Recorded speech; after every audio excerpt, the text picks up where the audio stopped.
ఈరోజు ముఖ్యంగా పత్రికా విలేకరుల సమావేశం ఏర్పాటు చేయడం జరిగింది. గల్ఫ్ బాధితుల గురించి ఏదైతే ముఖ్యమంత్రి రేవంత్ రెడ్డి గారు ఎలక్షన్స్లో హామీ ఇచ్చిన మేరకు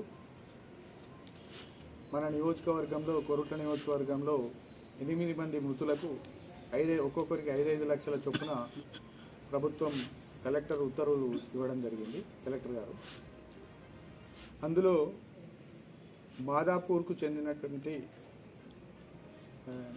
మహమ్మద్ నబీ అని ఇక్కడ అరబ్ కంట్రీలో చనిపోతే వారు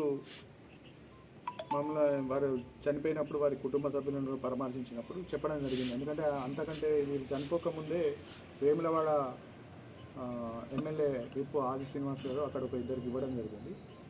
దాని ద్వారా మేము ఏం చేసినామంటే వారి దగ్గర ఉన్నటువంటి అక్కడి పేపర్స్ అన్ని తీసుకొని మేము జువాడి నరసింహరావు గారు లెటర్ పెట్టి కాన్ఫరెన్స్ ఇన్ఛార్జ్ కాబట్టి ఆ లెటర్ పెట్టి ఆది శ్రీనివాస్ గారి విప్పు వేములవాడ శాసనసభ్యులు ఆది శ్రీనివాస్ గారి లెటర్ పెట్టి మేము ముఖ్యమంత్రి గారికి 11 జూన్ 2024 నాడు ఇవ్వడం జరిగింది.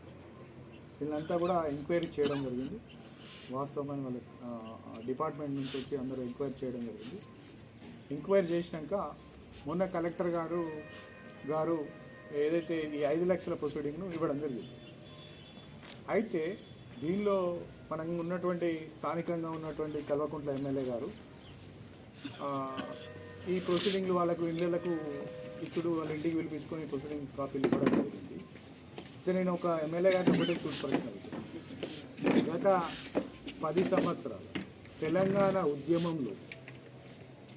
ఉద్యమంలో ఈ గల్ఫ్ కార్మికులను కుటుంబ సభ్యుల ఓట్లు దండుకొని 5 లక్షల రూపాయలు ఎక్స్గ్రేషియా ఇస్తా అని మాటిచ్చి 10 సంవత్సరాలు కల్వకుంట్ల కుటుంబం పాలించి ఒక దాదాపు 18,000 మంది చనిపోతే ఒక్కరిని కూడా పరామర్శించినటువంటి కల్వకుంట్ల కుటుంబం ఇవాళ రేవంత్ రెడ్డి గారు ముఖ్యమంత్రి ఆదేశాల మేరకు వేములవాడ ఎమ్మెల్యే ఆది శ్రీనివాస్ గారి లెటర్ మీద ఇది శాంక్షన్ అయితే ఈ ఎమ్మెల్యే గారు పోయి కుటుంబాలకు ప్రొసీడింగ్ కాపీలు ఇచ్చేది ఎంతవరకు సంబంధించిన నేను ఎమ్మెల్యేని అడుగుతున్నాను. గత పాలనలో మీ పాలనలో కల్వకుంట్ల కుటుంబం పాలనలో మరి అప్పటి బాధితులకు నువ్వు ఎందుకు పరామర్శించలేదు, అప్పుడు ఎందుకు ఎక్స్గ్రేషియా చేయట్లేదు అని నేను అడుగుతున్నాను కదా.